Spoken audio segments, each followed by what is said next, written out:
शाहजहां शेख की कस्टडी पर पश्चिम बंगाल और केंद्र आमने सामने।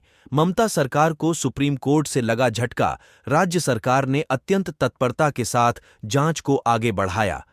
शेख शाहजहां को उच्च न्यायालय द्वारा यह स्पष्ट किए जाने के तुरंत बाद गिरफ्तार कर लिया गया कि उनकी गिरफ्तारी पर कोई रोक नहीं है।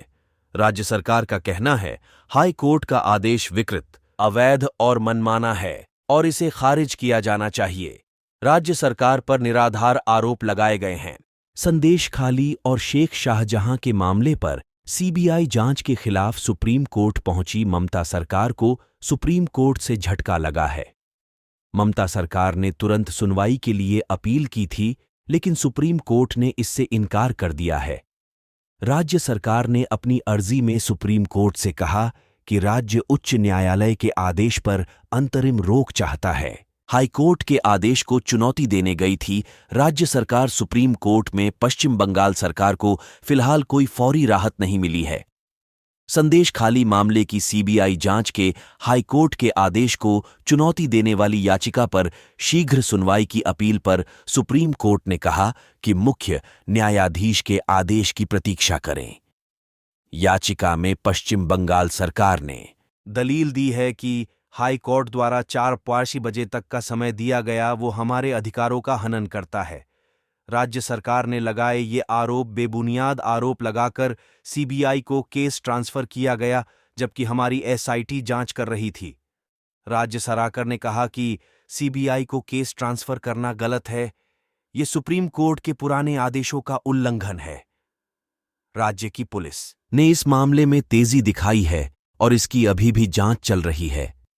एएसजी का एचसी में कहना था कि शाहजहां शेख पर पहले से ही लगभग 40 एफआईआर दर्ज है, लेकिन उसकी गिरफ्तारी ईडी पर हमला मामले में दर्ज की गई 2 एफआईआर में किया गया है। यह राज्य की भावना को दर्शाता है। वहीं राज्य सरकार की ओर से कहा गया कि पश्चिम बंगाल पुलिस से हाई कोर्ट के आदेश को इस तरह समझा कि हाई कोर्ट ने सिर्फ ईडी के साथ हुई घटना की जांच के लिए एसआईटी बनाने पर रोक लगाई है, इसलिए हमने शाहजहां शेख पर अपनी कार्यवाही जारी रखते हुए उसे गिरफ्तार कर लिया। 5 जनवरी को हुआ था ईडी पर हमला। दरअसल 5 जनवरी को पश्चिम बंगाल राशन घोटाला मामले में अकुंजीपारा स्थित शेख के आवास पर छापेमारी करने पहुंची ईडी अधिकारियों को करीब 200 स्थानीय लोगों हमला किया। इस झड़प के दौरान कई ईडी अधिकारी घायल हो गए थे। पश्चिम बंगाल पुलिस ने 55 दिनों बाद आखिरकार 29 फरवरी को इसे गिरफ्तार किया। जस्टिस संजीव खन्ना ने कहा कि चीफ जस्टिस से संपर्क करें, वो मामले को सुनवाई के लिए जल्द लिस्ट करने पर फैसला लेंगे। लंच के समय चीफ जस्टिस तय करेंगे कि कब और किस पीठ के समक्ष सुनवाई हो। राज्य सरकार ने अत्यंत तत्परता के साथ जांच को आगे बढ़ाया।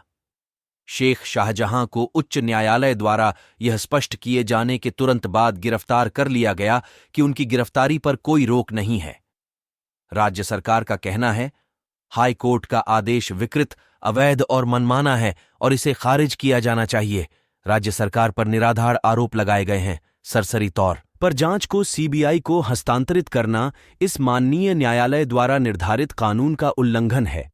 मौजूदा मामले में राज्य पुलिस द्वारा उठाए गए व्यापक कदमों की पूरी तरह से अनदेखी की गई है। क्या बोले अधीर रंजन चौधरी बता दें कि पश्चिम बंगाल में संदेश खाली मामले को लेकर लगातार गहमागहमी जारी है। पश्चिम बंगाल में कांग्रेस सांसद अधीर रंजन चौधरी ने सीएम ममता के खिलाफ बड़ा बयान दिया है। उन्होंने कहा कि राज्य सरकार संदेश खाली के दरिंदों की मदद करती है। उन्होंने कहा कि सीबीआई अकेले अपने दम पर सारे अपराधियों को पकड़ नहीं पाएगी। ये राज्य की सरकार संदेश खाली के दरिंदों को मदद करती है। राज्य सरकार ने उन दरिंदों को पाला है। बंगाल में दरिंदों का राज्य है। वहीं टीएमसी सांसद सौगत राय ने कहा कि राज्य सरकार को भरोसा है कि सीआईडी इस केस को हैंडल करने में सक्षम है। ईडी सीबीआई ने शाहजहां को अरेस्ट नहीं किया था, राज्य की पुलिस ने किया था।